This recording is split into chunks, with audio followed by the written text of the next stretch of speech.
মাদক ছাড়ো নয়তো এলাকা ছাড়ো, এই কঠোর স্লোগান সামনে রেখে কুষ্টিয়ার মিরপুর থানায় মাদকের বিরুদ্ধে জিরো টলারেন্স নীতি ঘোষণা করেছে পুলিশ। মাদক নির্মূলে স্থানীয় সাংবাদিকদের সহযোগিতা চেয়ে রোববার বেলা 11টায় মিরপুর থানায় এক মতবিনিময় সভার আয়োজন করেন অফিসার ইনচার্জ মোহাম্মদ শহীদুল ইসলাম। তিনি জানান, নতুন পুলিশ সুপারের নির্দেশনায় মিরপুর থানা এলাকায় মাদক বিরোধী বিশেষ অভিযান ও হটস্পটগুলোতে নিয়মিত তল্লাশি অব্যাহত রয়েছে।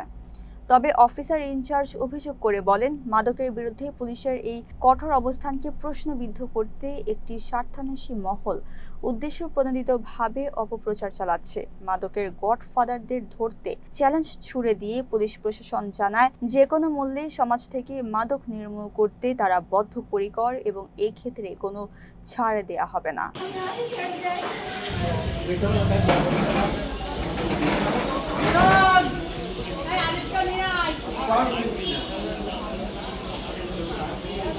আমি জয়েন করার সাথে সাথে যখন আমি আসছি মিরপুরে, তখন দেখতেছি অনেক মাদক সেবী বা মাদক ওপেনলি খাচ্ছে, ঘুরছে, মাদকের ধরা পড়তেছে না। তখন আমি খুব হার্ডলি হলাম, খুব কঠিনভাবে আমি অ্যাকশনে যাচ্ছিলাম যে সবাইকে নির্দেশ দিলে আমি আবার অফিসারদের নিয়ে বসে যে কোনো মূল্যে মাদক নির্মূল করতে হবে।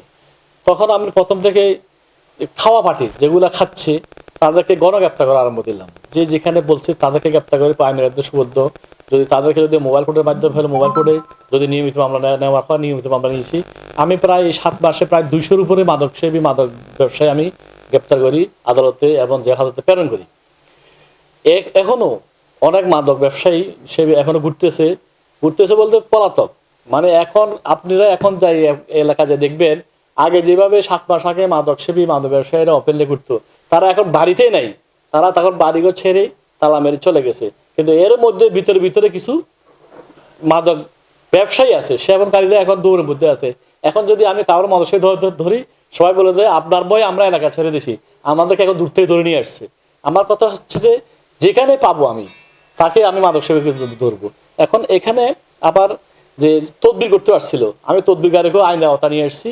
প্রথমে তারা প্রথম তদবিরকারী যারা ছিল তাদেরকে আটক করি, পরবর্তী জিম্মা প্রদান করি। পরবর্তীতে আবার একজন আসছো, তাকে আমি আইনের আওতা তারা জেল হাজতে প্রেরণ করছি, যেদিন তদবির করছি। এখন আর কেউ আমাকে তদবির করেও না, আর কোনো রাজনীতির লোকও আমার কাছে তদবির করতে আসে না। আমি সরাসরি বলছি যে কোনো তদবির, মাদক ব্যবসায় তদবির যদি তার সন্তানের জন্য বাবা আসে, বাবাকেও আমি আইনের আওতা নিয়ে আসবো। তো সেদিন থেকে আমার কাছে আর আসলে কেউ তদবির করতে আসে নাই।